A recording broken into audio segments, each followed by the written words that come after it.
back. I know that I was supposed to read you children's books, so I thought that might be your Christmas present.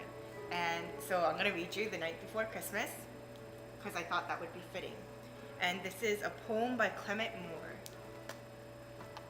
Oh, and illustrations by Jan Brett. The Night Before Christmas.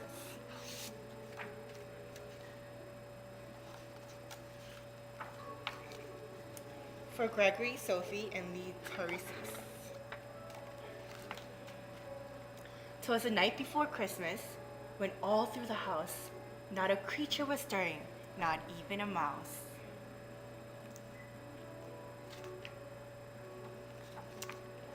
The stockings were hung by the chimney with care, in hopes that St. Nicholas soon would be there. The children were nestled all snug in their beds, while visions of sugar plums danced in their heads. And Mama in her kerchief and I in my cap had just settled down for a long winter's nap. When out on the lawn there rose such a clatter, I sprang from my bed to see what was the matter. Away to the window I flew like a flash, tore open the shutters and threw up the sash.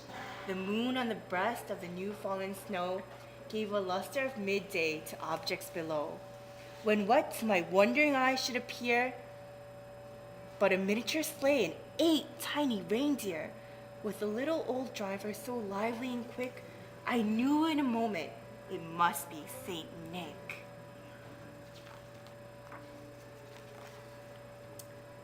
More rapid than eagles in his coursers they came, and he whistled and shouted and called them by name. Now Dasher, now Dancer, now Prancer and Vixen, on Comet, on Cupid, O Donner and Blitzen. To the top of the porch, to the top of the wall, now dash away, dash away, dash away all, and dry leaves that before the hurricane fly, when they met with the obstacle, mount to the sky. So up to the housetop the coursers they flew, with a sleigh full of toys and St. Nicholas too. And then in a twinkling I heard on the roof the prancing and pawing of each little hoof.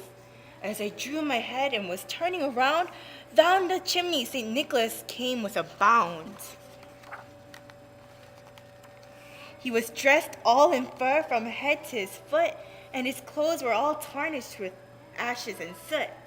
A bundle of toys he had flung on his back, and he looked like a peddler just opening his pack. His eyes, how they twinkled, his dimples, how merry. His cheeks were like roses, his nose like a cherry. His droll little mouth was drawn up like a bow, and the beard on his chin was as white as the snow. The stump of a pipe he held tight in his teeth, and the smoke it encircled his head like a wreath.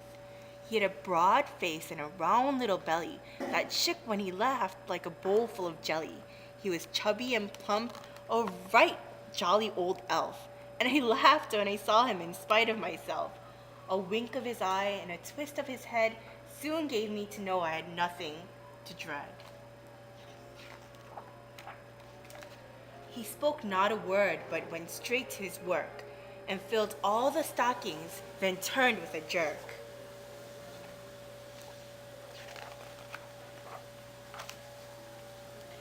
And laying his finger aside of his nose, giving a nod, up the chimney he rose. He sprang to his sleigh, to his team gave a whistle, and away they all flew like the down of a thistle. But I heard him exclaim ere he drove out of sight,